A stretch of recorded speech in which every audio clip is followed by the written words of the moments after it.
बिस्मिल्लाहिर्रहमानिर्रहीम। मैं डॉक्टर मोहम्मद इकबाल नदीम मौलाना, gold medallist, media adviser, पाक ब्रिटिश आर्ट्स इंटरनेशनल पंजाब, आप सबसे मुखातिब हूँ। मैं पाक ब्रिटिश आर्ट्स के हवाले से कुछ कहना चाहूँगा आप सब दोस्तों से कि पाक ब्रिटिश आर्ट्स एक इंटरनेशनल ऑर्गेनाइजेशन है जो फ़लाह इंसानियत, फ़नून लतीफ़ा, सकाफ़त और फ़रोग़ इल्म व अदब के लिए बेमिसाल काम कर रही है। पाक ब्रिटिश आर्ट्स इंटरनेशनल के फ़ाउंडर डॉक्टर यूनुस अमीन शेख साहब ऐसे दिल मोह लेने वाली शख्सियत हैं जो खाली नसीब होती हैं और हमें उनकी क़यादत मुयस्सर है और हम उनकी ज़ेर क़यादत काम कर रहे हैं।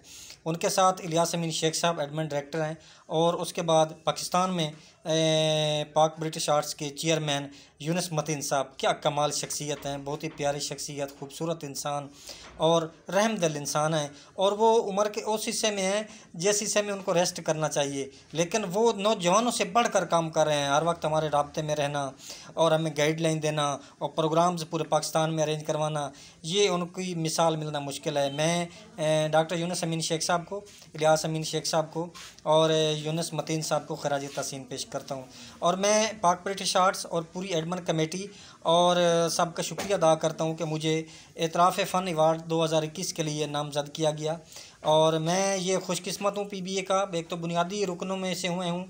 दूसरी मज़े की बात है कि मैं अल्हम्दुलिल्लाह पीबीए से ये चौथा अवार्ड वसूल करने जा रहा हूँ, जो कि मेरे लिए बहुत बड़ा एजाज़ है, क्योंकि मैं पीबीए की तरफ से गोल्ड मेडलिस्ट भी हूँ और ये चौथा अवार्ड मुझे मिल रहा है। तो इस पर मैं बहुत खुश हूँ और दिली खुशी महसूस कर रहा हूँ कि पीबीए एक ऐसा प्लेटफार्म है जो इसके साथ जुड़ता है, जो इसके साथ दिल लगा के काम करता है, वो कभी मायूस नहीं लौटता।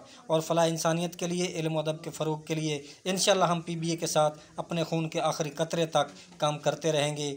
पाकिस्तान पाइंदाबाद, पाक ब्रिटिश आर्ट्स